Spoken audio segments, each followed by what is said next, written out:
So,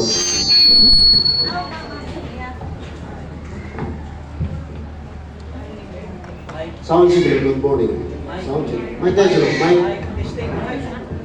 Mike Kim, welcome Mike Dez. Mike Paspil. Ay, pala sir, yung Tagalog pa rin. Pero sa awa ng Panginoon, makapagsalita tayo ng Tagalog po. Okay, magandang umaga po sa ating lahat. Mapagpalang umaga. Labing bendisyon ang nagsapatayo amin. Karakaro lagi ay nag-birthday. Happy birthday. King Karakaro. Amin, happy birthday. Kaya talaga itigyan tayo at hantay nga po ng ano at may so niya. Hindi natin alam kung kailan yung buhay natin. Kasi totoo yan. Ang Panginoon ay ang sabi sa kanyang salita ay He uphold all things. Pati yung hininga natin, hawak niya. Lahat-lahat yung galaw natin, lakas natin, yung pinupuntahan natin, yung stamina natin ay hawak ng Panginoon.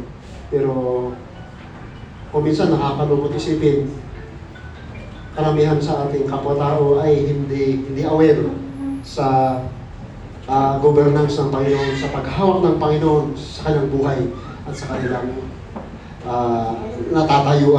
katayuan sa buhay. Ano? So, to God be the glory. Hallelujah! Salamat sa kapatid na nagsalita. Ako pa lang ni Bishop yun. So, purihin ang Panginoon sa batang iyon kasi kahit na ngayon mag-scripture reading ay nag-work ang Panginoon. There's a confirmation. Ang Panginoon ang mag-intervene sa buhay natin. Kasi every words sa buhay natin ay may galaw ang Panginoon, may divine intervention ng Panginoon sa atin. Hindi tayo aware doon. Kasi ang tao kasi hindi niya kayang baguhin ang kanyang sarili. Hindi niya kayang magbago sa buhay niya. Kailangan ng Panginoon sa ating buhay. Kailangan baguhin niya tayo sa ating buhay. Okay? Ito ang pag-aaral natin, yung binago ng Panginoon. So, tingnan po natin yung kaisipan ng isang Pariseo na si Apostol Pablo. So, purihin ng Panginoon dyan sa pagbasa, hindi natin uulitin kasi, pero pwede naman, pero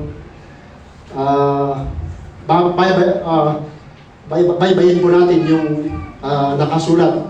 Pero bago ang lahat, tayo manalangin. Father in heaven, Diyos Ama na sa langit, minsan pa kami nagpasalamat sa araw na ito, sa umaga nito, Panginoon, na kung saan pinaparamdam mo, Panginoon, ito, mahabayin Diyos, maawain, ipinapahiwatig mo, Panginoon, na ikaw pa rin ang Diyos namin na tagapagligtas kung wala kami, Panginoon. Hindi kami mag-exist, makapagsilbi, makapag-aral lang yung salita dahil ikaw ang Panginoon ang gumagalaw sa amin. Salamat din, Panginoon, sa mga bagay-bagay na yan na ginagawa mo para sa amin, sa aming buhay, Panginoon. Salamat sa iyong salita, Panginoon. So, hinihiling po namin na yung pagpalain ng iyong salita na para maunawa namin at karagdagang kaalaman sa ikalaman doon ng iyong pananampalataya. Salamat po pa, panalangin sa pangalan ni Jesus. Amen.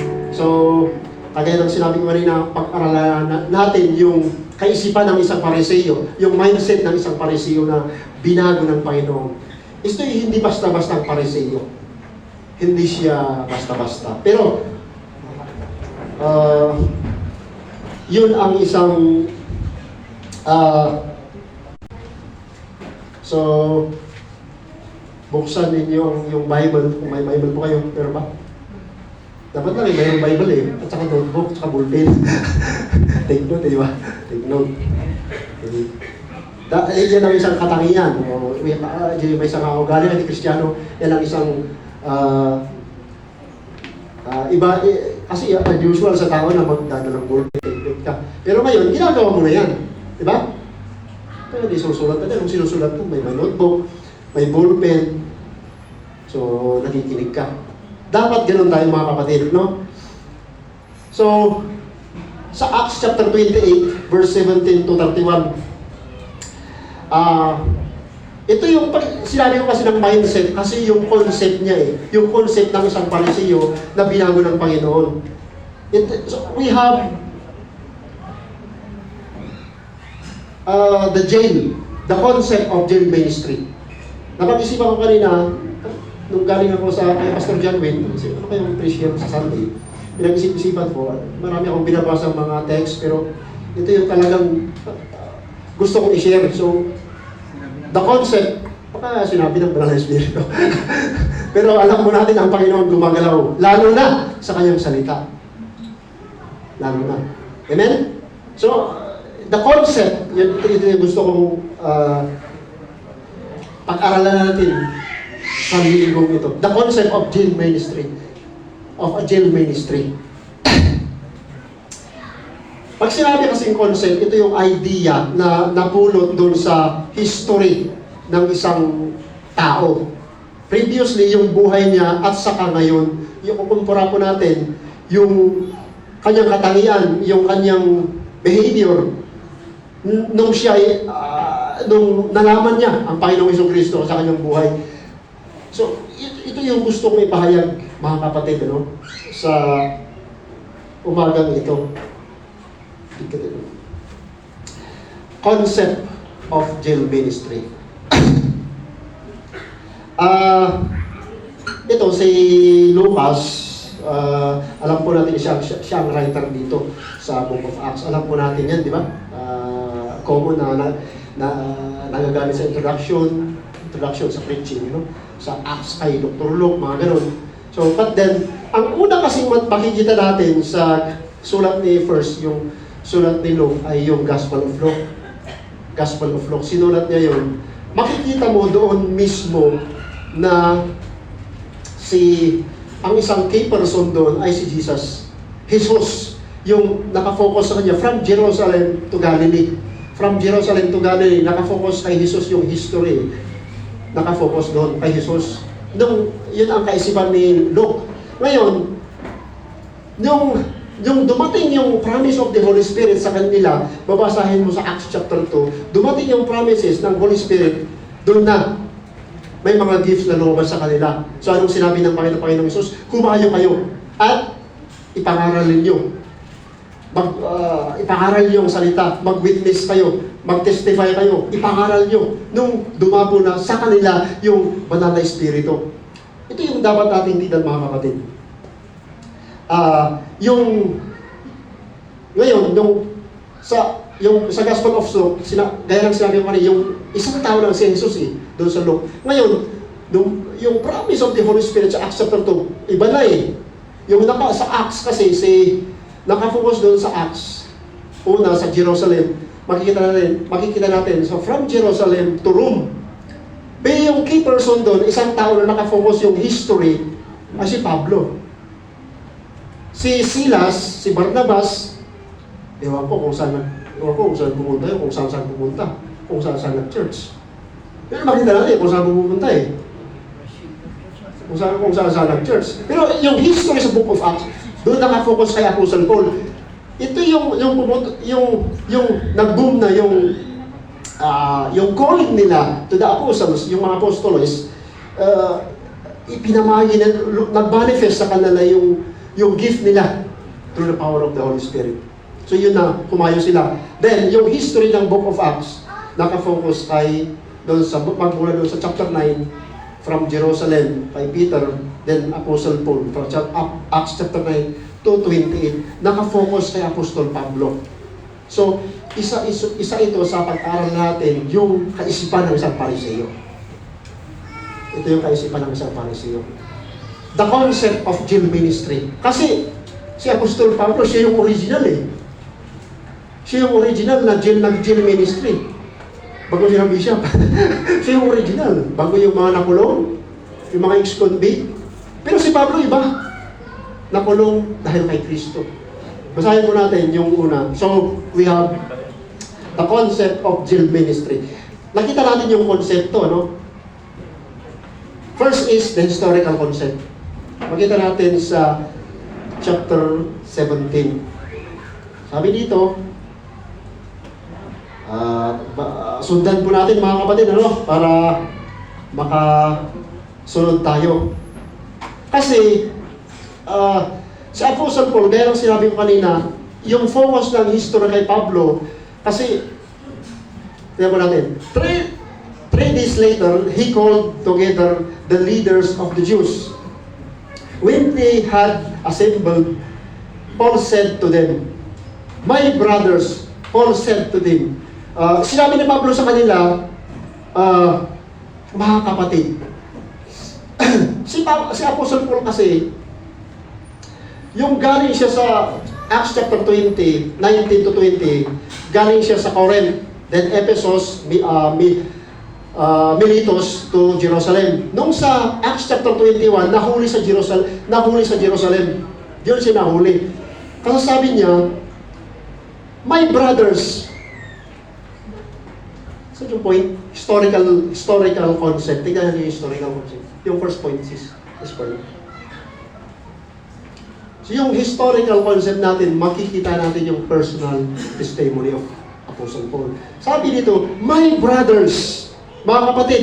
Kasi si Apostol Pablo ginather, nung pagdating sa Rome, sa kulungan, sa temporal detain niya, kasi hindi man totally na ito yung house arrest, ito yung nakulong siya. So, pagdating niya ron, ginather niya yung mga, after 3 days, ginather niya yung mga church brothers niya. Ito yung mga church Jewish leaders, ito, mga Pariseo ito. Tingnan mo natin.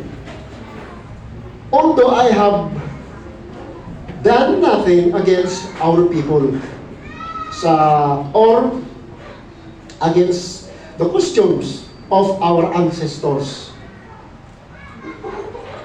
Hinuli siya na wala naman siyang ginawa. Pero kaya nga ipinapaliwanag niya. Tingnan natin yung kaisipan, yung concept ng Apostle Paul.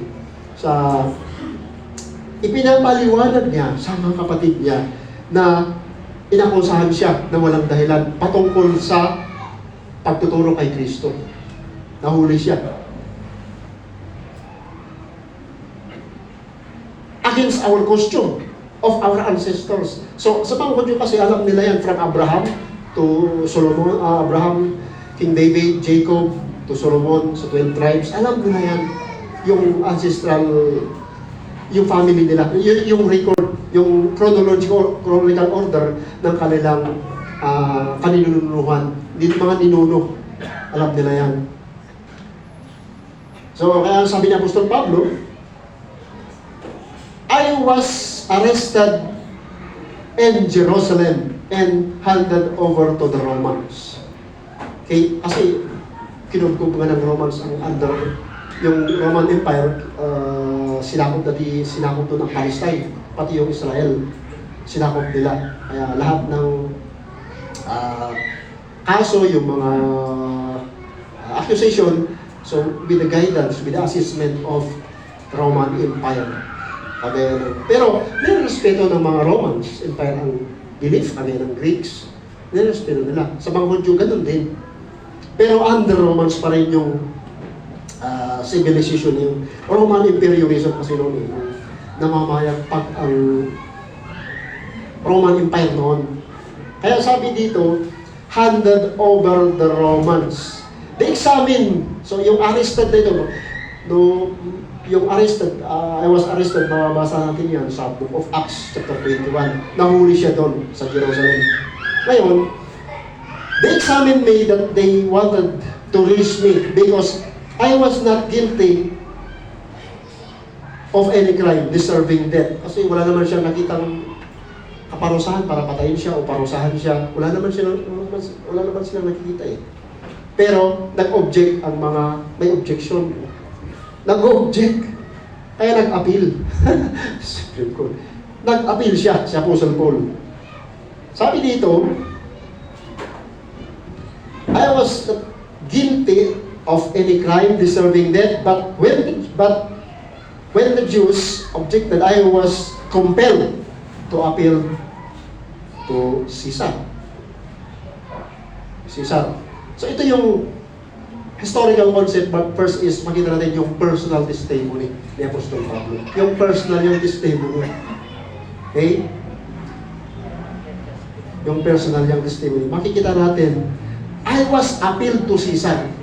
Kasi, I was appealed to Caesar, kasi nag-appeal siya kay Caesar, kasi, nung nahuli sa Jerusalem, dinipinsa niya yung sarili niya. First is sa mga Hudyo, sa mga Pariseo, sa mga balak nilang huliin o gagawin sa kanya. Pangalawa, yung centurion, yung mga sundalo. Yung mga namamahalang sundalo, yung, kumbaga, yung, tawag ito, Romance days, may mga sundalo doon. So, dinipinsa niya sa sarili sa kanyang mga centurion. So, sabi ni Apostol Pablo nung makatulungan ba na hilahin ninyo ang Roman citizen? So, yun. Dipinsa yun sa sarili. At saka, kay Festus, kay Felix, kay King Agrippa. At yun na nag-appeal kay Caesar. Pero maraming objection pa rin sa kanyang buhay. Maraming objection. Kaya nag-appeal siya kay Caesar. Maraming objection eh. Ginawa mo yan. Pero wala silang dahilan. Puro opinion, walang justification, walang proof na ganun ang ginawa niya. Wala siyang proof, walang ebidensya na may ginawa siyang crimes or anumang bagay na ikasasama sa batas ng Romans o Hudyo. Batas ng mga Hudyo eh. Okay? Yun ang makita natin sa personal testimony niya. So, ang sabi pa dito mga kapatid, kaya nag-appeal siya kay Caesar, for this reason, I have asked to see and talk with you is because of the hope of Israel, that I am bound with this chain. Yung chain, yung pagkabilanggo niya. Kasi yung pag-asa niya na sa mga Hudyo, yung promises kasi sa mga Hudyo eh. Kasi yung ang kaisipan niya, kasi dapat sa mga Hudyo yung salvation. Sila yung unang maliligtas. Kasi promises niya sa kanila. Pero ano nangyari? Dahil sa promises na yan, yung eagerness, yung kagustuhan ni Apostle Paul na ihayag niya ang gospel, ihayag niya si Kristo na siya yung tagapagligtas. Doon siya nabilanggo, doon siya nabilanggo, inakusahan ng mga Hudyo. Kasi yung complainant niya, mga Hudyo rin, mga kapatid niya. Maraming complainant na yan, mga kapamilya. Kung puro complainant, mga kapamilya. Paminsan dahil sa tawid, dahil sa inheritance, dahil sa lupa, ari-arian. Mismo pamilya, complainant ko. Diba? Yung mga ganun. Pero kay Pablo, hindi dahil sa lupa, hindi dahil sa sinful nature ng tao. Dahil kay Kristo, nabilanggo siya. Ngayon, ang dami nabibilanggo dahil sa lust of the flesh. Di ba? Si Pablo iba eh, mabilanggo muna bago mag-preach. Pero tao na yun eh, mabibilanggo muna bago mag-preach. Gagamitin ng Panginoon. Ang Jill. Okay? Pero ito yung gusto kong makita natin mga kapatid, yung history ng isang Pariseo. Siya yung original na nag-preach si Jane. Kasi yung pagkakulong kasi, sa history, yung pagkulong ng isang tao para ilitis yung kaso, Romans yan. Romans yan. Justice, legislative, judicial power, Romans ang original yan. Yung ililitis mo yung taong nagkasala para patunayan kung meron siya kasalanan, doon siya parusahan. Kung wala, acquit siya. Allegation lang yan. Romans ang Roman government yan, yung justice, yung legal power, Romans yan. Pero alam natin ang Panginoon ay ginagamit yan para yung justice ay pantay, pure, or punitive justice, pure siya, na para na-execute sa isang tao na talagang napatunayan na siya ay nagkasala.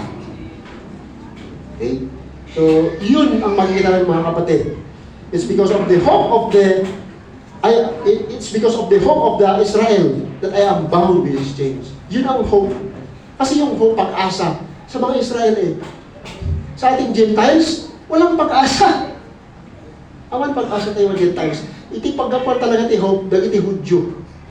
Nga magyaman tayo, iti kaisipan iti may isa nga Pariseo, ni Apostol Pablo, ni Saul, naging Pablo, iti kaisipan na iti pag-asa. Oray mabaron iso na basta importante, ma-share na ti gospel kadagiti Hudyo. Okay? Hindi may isa makita tayo. So, ada ti cause na, ada ti effect na matlaan. Tayo so nakit ko na ako sa hanggaron, kung Jehovah na.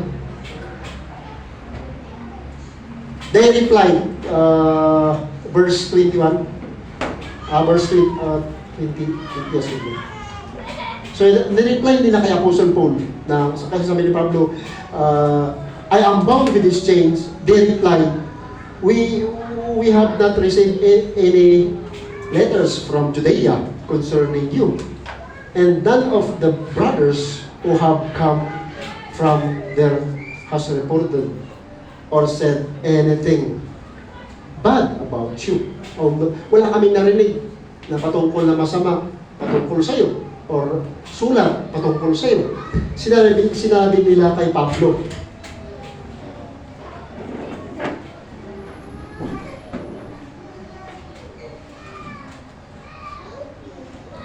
Pero,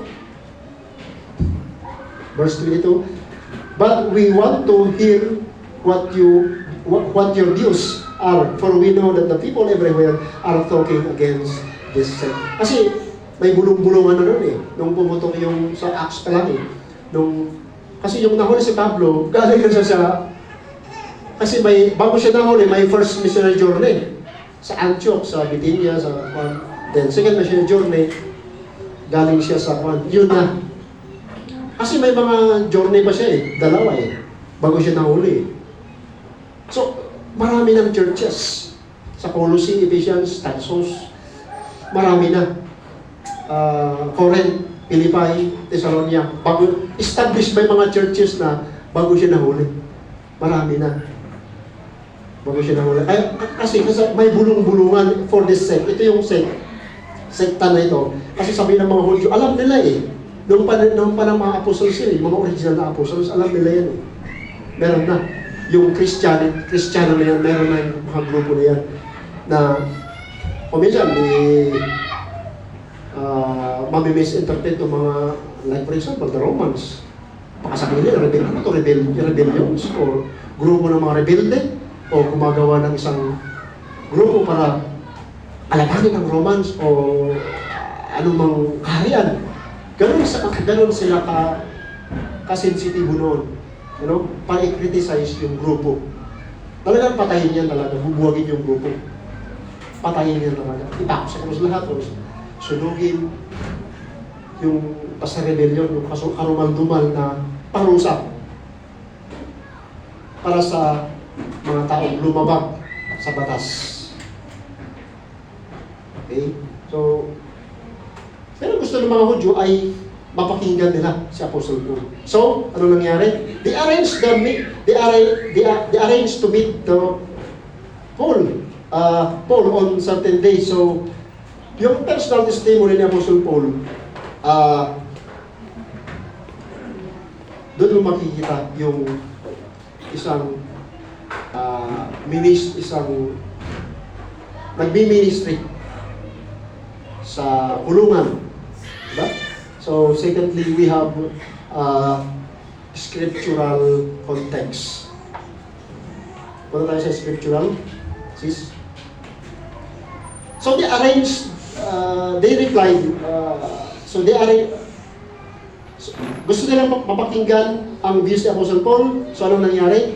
Verse 23, they arranged to meet Paul on that certain day and came and even larger numbers to the place where he was staying.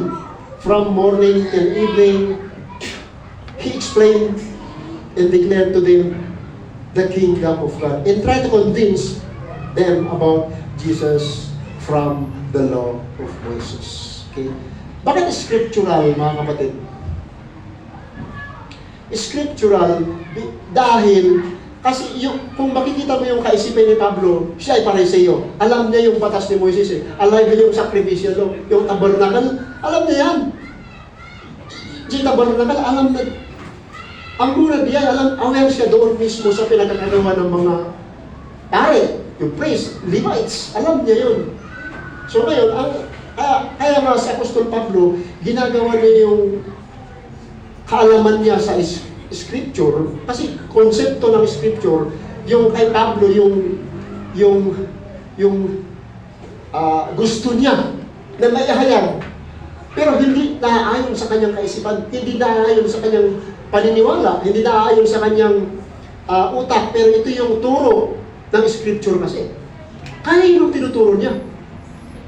Sumusunod lamang siya sa Scripture. Ano sabi dito?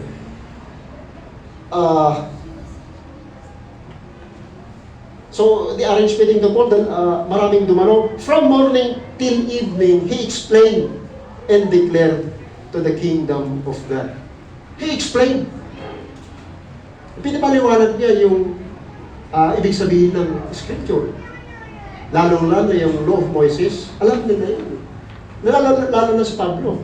Alam nila yan. Kasi si Apostol Pablo ay Pariseo. Alam niya yan. Kaya pinapaliwanag niya from yung sabi niya about the kingdom of God, and try to convince them about Jesus from the law of Moses. Jesus from the law of Moses.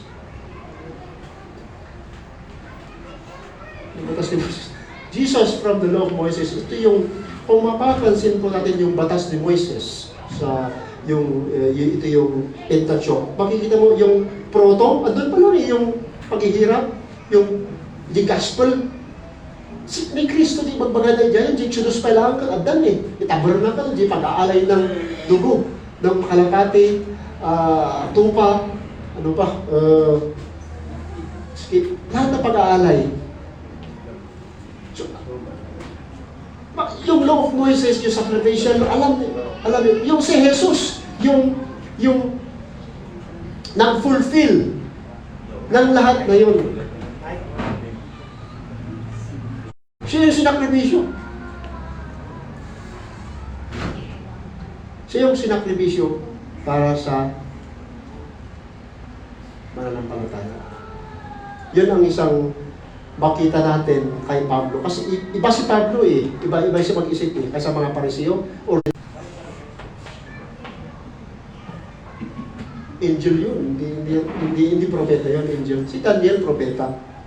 Okay. About the future, yung pinoprophesy nila, hindi yung reminder for the Israelites, the word of the Lord, yun.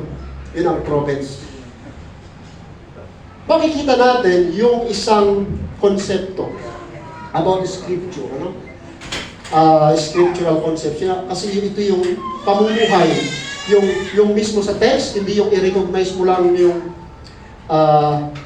kung ano, yung text, kundi yung mismong word, yung Scripture sa buhay, isinabubuhay natin yung Scripture. Yan ang isang kaisipan, yung konsepto ng scriptural context. Kasi si Apostle Paul, aware siya eh. Aware siya sa batas ni Moises at saka yung sinasabi ng mga propeta na ito yung Jesus na ito, siya yung pamuhay natin dapat eh.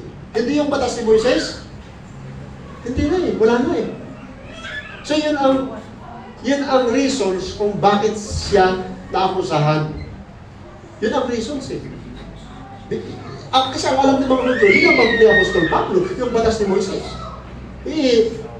Ang tinuturo, si Kristo lang naman ang tinuturo. Si Christ lang naman ang pinipreach. Okay?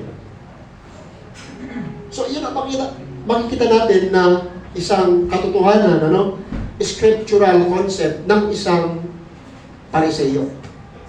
I-focus natin sa kaisipan ni Pablo ito. Ito yung, kasi si Luke, ang writer dito si Luke, dinidescribe niya yung nangyayari. Bago siya na-convert, kasi hindi naman apostle si Luke eh. Dito original na apostle. Kaya, nung panahon lang ito ni Pablo lang. Nung, I think, first missionary, second missionary journey.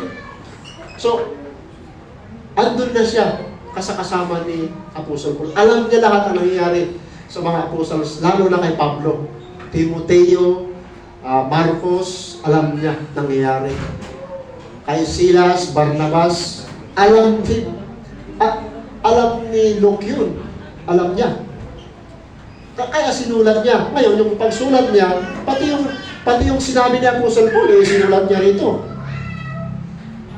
So, anong sabi ni Pablo? Sinulat ni Luke. So therefore, andun siya. Kasama niya si Lucas, si Dr. Lucas. Kasi ito yung doktor sa Grego, ito yung Greek doctor. Kaya, sabi ni Pablo, so, from law Moses and the prophets, some were convinced, and by what he said, but others would not believe. They disagree among themselves and began to live after Paul made his final statement. So ito yung sinabi ng Apostol Pablo. Pero bago sinabi ni Apostol Pablo, hindi lahat nag-agree, hindi lahat, mula-mula, araw na ito. Hindi totoo yan. Hindi sila niniwala kay Pablo. Pero yung iba, some of them, naniniwala. So, assuming in mind na sinabi ng Scripture Kasi sinabi ng Scripture, kaya nga, assuming in mind, ilagay natin sa kaiting kaisipan na nag-preach ka.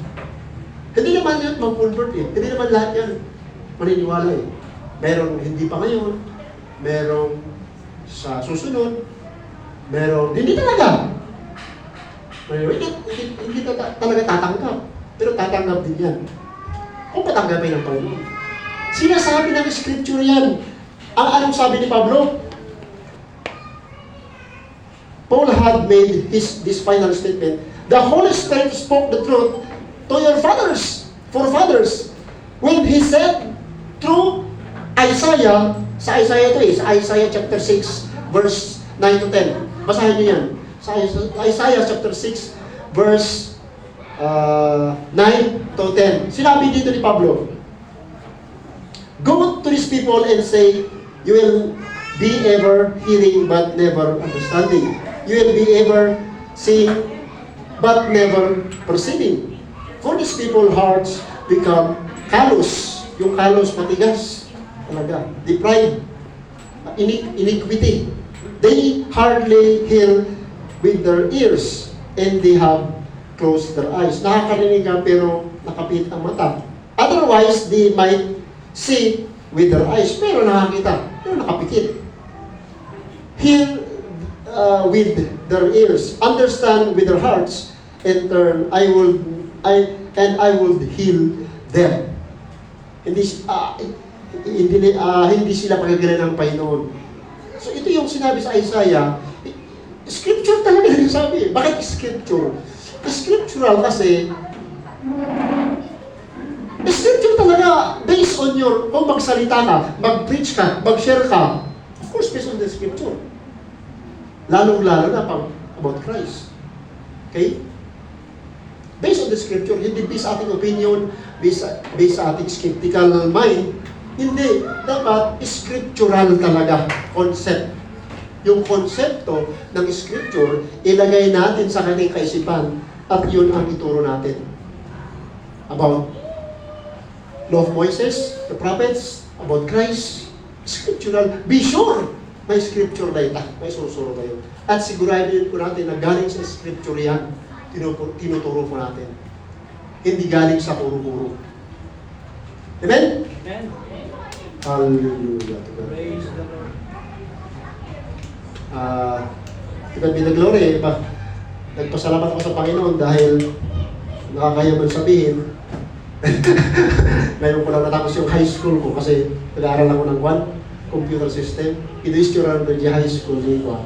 Incomplete kami di high school ko. So, ipalpas ko di alos. So, nag-redact di alos. Hindi mo tayo nakakabos. So, kato nag-ispila tayo. Raya ko yung ko.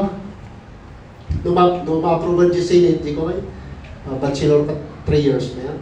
Gusto ko na tilo, 3 years lang. Balik ka tumasok ni. Ayan, nag-eskwela din kasi yan.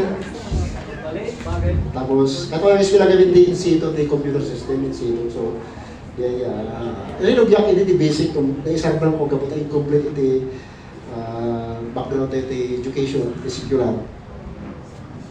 Iti ba sa pagkimahan tayo iti ako?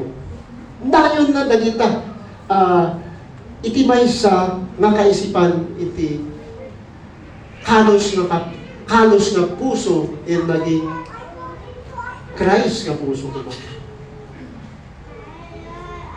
So, did this agree with Paul? Hindi lahat naniniwala. So, ano ba yung scriptural yan? Hindi lahat. Preaching, then ano pa? Scriptural concept. And lastly, we have aspirational concept. Ito yung mahalagang mga kapatid, aspirational. So nakita natin yung scriptural na nag-quote pa si Apostol Pablo doon sa Isaiah chapter 6 verse 9 to 10. Nakita tayo iti basis sa pag-iisip ni Apostol Pablo, always based on the scripture. So ngayon, yung aspiration niya, dito natin makikita. Yung aspirational concept. Sabi sa, sundan po natin mga kapatid, verse 28, therefore, I want you to know that God's salvation has been sent to the Gentiles.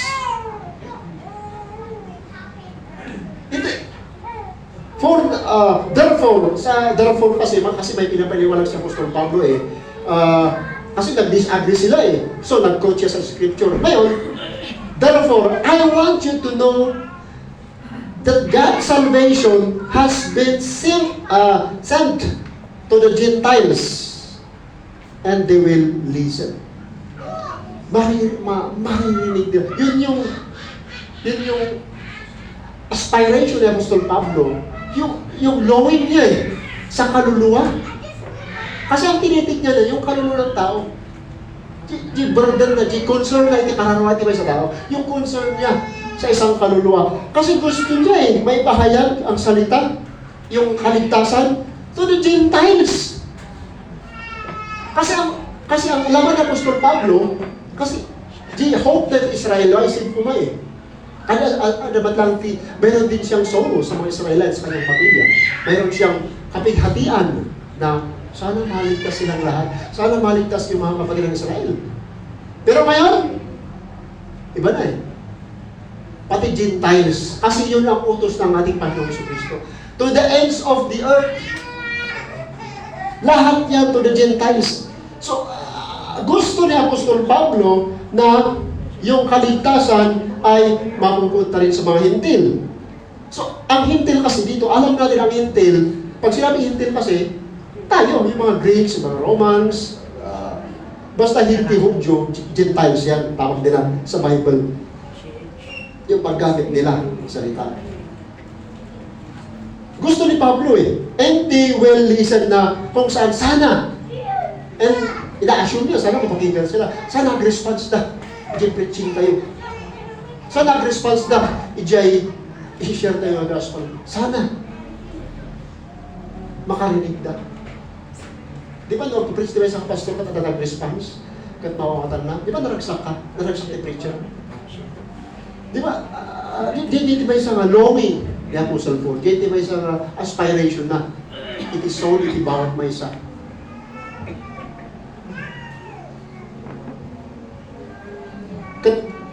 Dapat kasi kanya tayo dapat Ada ti longing tayo ti karwa. Ada ma-share tayo ti gospel. Ada iti concern tayo ti karwa. May ba? Dapat yung birno. Hayaan mo sa pangos. Sabi tips maganda. May temporary din. Temporary. Doctrine of origin. Temporary. Ayun, yung scholastics. Temporary. Time of correction daw yung hell. Hindi eternal. So, yan yung alam.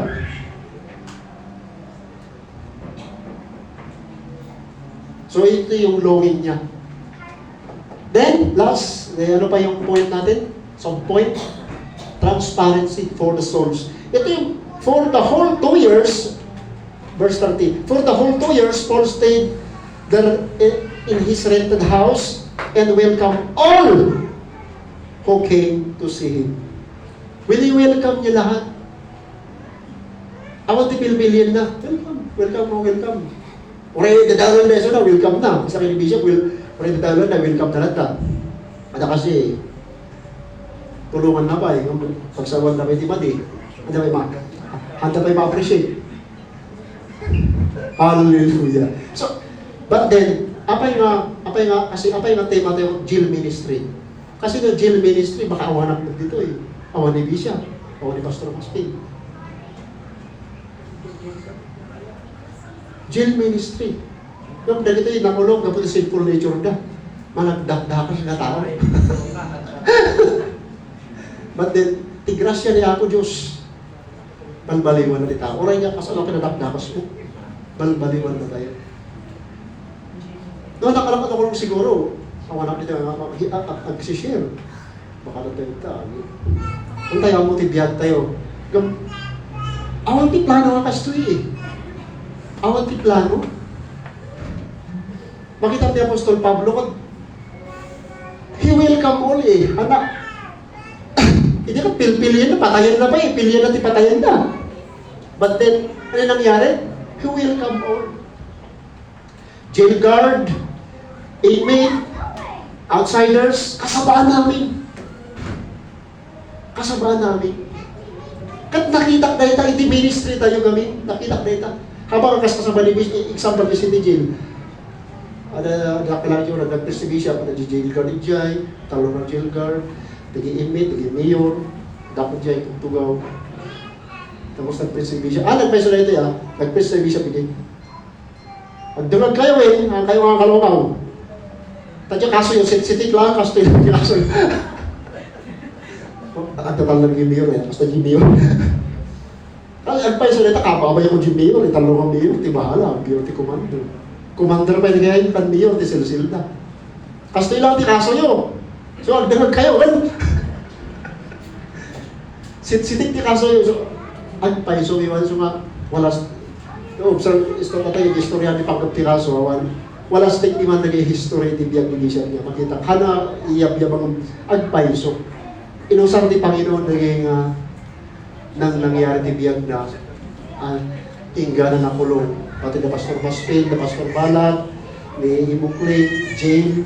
So, ijayak matanag-dalag iti preaching da. Yan yung may isang pagyamanan ka niya ako, Diyos. Apay, transparency. Transparency na ito. Awan ti pilpilian tayo. Di may isang spiritual transparency. May explain mo ti tao ti spiritual. Grammar, words by words, may explain mo ti may sa tao. Dapat ma-achieve na, maawatan na. Ano nga nga, hangpa mo na ito, baka kastoy, o kasi opinion ibibigay mo. Karang serious na question. No serious na question, explain mo na ito. Ito talagang pastor ka. Malaksit na pastor ka nga, pakuntihan mo na. Explain mo ti God's word. Karang na question about spiritual. Ano ang kritikas to? So explain mo. That is your responsibility. Ni Apostol Pablo, and explain na. Then, with transparency. Wala siyang pinipili. Transparent, explain na. Justice of God, grace of God, law of Moses, prophets, Greek culture, explain na. Kasi ni Apostol Pablo, Greek matlangiso na, Greek mindset. Under Gamaliel. Professor matlangiso na. Pinaka bright na professor ba ito? So, explain na. Transparency. Explanation. May share mo the gospel. Haan na, Jay. Tsaka mo, masama explain tayo. Kailangan. Explain mo the gospel. So, no explain mo the gospel. Lahat dito sa atin, amin tayo. We have a responsibility to learn. So, nag-adal ka, nag-learn ka, adal mo. So, i-explain mo. Pinyada. Yung question. Explain tayo. With transparency. Kasi, di concern tayo dito. Di kararwa. Di concern tayo. Hamat nga, parang, kasaksan ko nito, ada gaming utang na, wano pa. Di, kastoy gamit ugali na rin, tahaan tayo, kitahan yung ugali na, bayaan tayo yung ugali na tao. I-share tayo di gospel, hindi. Ganyan. Amen? Sabi na no? Umiwas na. Hallelujah, to God be the glory. So, diyan ito may sana kita tayo. Nga ba? Boldly and without hindrance, he preached the kingdom of God and taught about the Lord Jesus Christ. Yung kaalaman, yung turo ng ating Panginoong Jesucristo. Ina-explain niya sa mga kaluluwa. Wala siyang pinipili. Gentile, Hudyo, Gentiles, lahat-lahat, pinapaliwanag niya.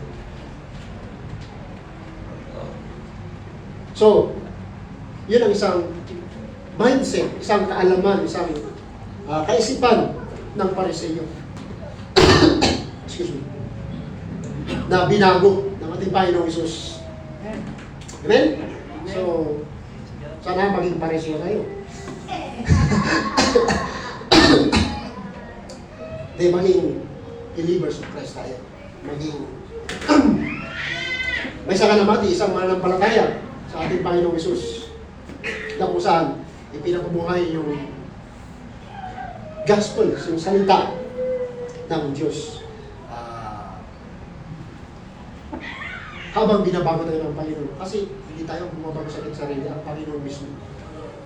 Through His Word, by His Word, lahat-lahat sa Kanyang salita. Sa Kanyang salita lamang about the kingdom of God. Kasi tayo yung karya ng Diyos. Tayo yung kingdom of God. Hindi yung building na yan, yung malaki doon na may fort. Hindi yun ang karya ng Diyos. Tayo mismo, individual. Local church. Amen? So, to God be the glory. Puri ng Panginoon sa umagang ito. At mapagpalang linggo ulit. And happy birthday to all. God bless us all sa salita ng Panginoon. So, tayo manalangin. Ako Diyos, nagyan ng Panginoon sa sauma ko. Nangiremind kinyami. Ipanagayat mo. Kingdom of God. About kanya akong cellphone, Lord, na sa kumanti, may sa guidance, hindi paragyan. Minsan, pagprograma mi, managbasong kami ako, ng madakaragta ng mga remind ko ng study, may remind ng panag-adal, sa week kami, managbasong kami, ng madakaragta naman, may 111 kinyami, hindi amin namin, salamat, kaya ito